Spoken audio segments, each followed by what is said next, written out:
So here we have the first exhibition that Hauser Wirth is hosting of Hilla and Bernd Becher. They always worked as a couple for as long as they knew each other, and they started in the late 50s, but I think they really came to realization of what they wanted to do later in the 60s.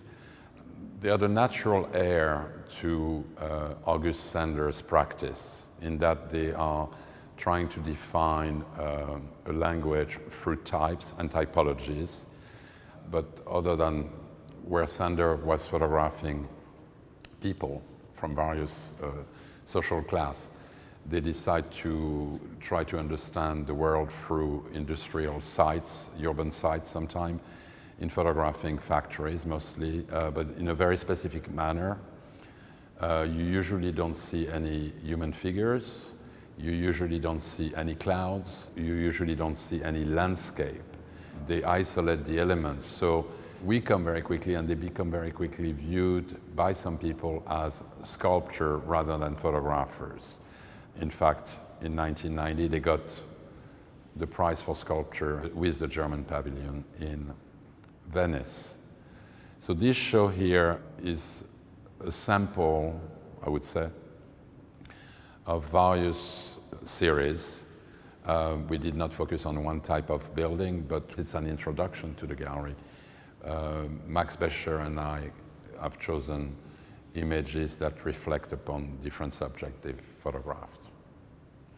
So since they appear and they come out, so to speak, in the 60s, they later become the head of the photography department in Düsseldorf at the Academy. But since they start in the 60s, their first dealer is the important Konrad Fischer in Germany.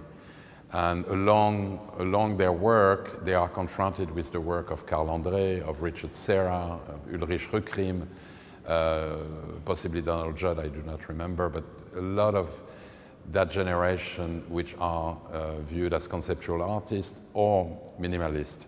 So they fit right there, and I believe they're the only ones using photography that are part of that group.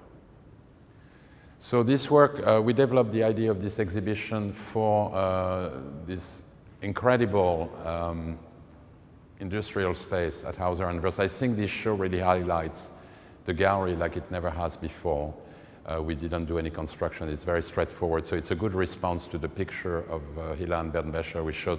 So when I started to talk to Max Becher, their son, he decided to do something very straightforward, very linear, that would exemplify the various subjects they were interested over the years. What is important to talk about here is the fact that Max Becher, who also has a photographic practice with his wife Andrea Robbins, has always worked with his parents from an early age. So there was always a collaboration in the making of the work, not necessarily in the selection, which is something both Hilla and Bernd, Hilla especially, did, but Max, when they printed the work were always retouched by Max. So typically they would make the print, send them to New York, where Max lived for many years.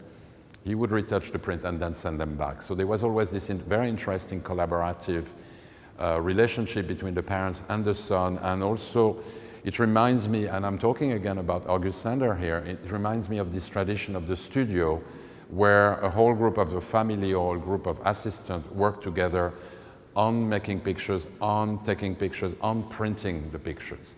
So I think it's something we tend to forget, where painting oftentimes is done by one single artist, photography can be done as teamwork. In 1989, they had a major show which covered the entirety of the Dia Art Foundation in New York on West 22nd Street, where Hauser Wirth is currently located, in fact. And they decided to look at their work in a different manner. They had to go back to their work at large to kind of decide what they would show. The Dia, Heiner Friedrich had collected the work. They were part of the collection along with all the classical Fred Sandbach and Judd and Serra, etc., Blinky Palermo. And so in the process of deciding what they would do for Dia, they decided to look at the image individually, which was the first time. So the whole relationship to the work is different in size, because they're about double the size of the images you would find typically in the typology, containing 2 images or 12 images or 6 images. And they give a, you concentrate on each image rather than an overall group of pictures. I think, today August Sander remains a key figure for the 20th century photography and art.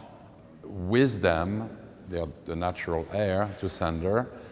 They start training people like Thomas Struth, Arno Ruff, and Thomas Demand, and of course Andreas Gursky and many others. And they were major figures. They have really helped develop and change the photographic landscape in Europe, and especially in Germany, with what we refer to as the Düsseldorf School.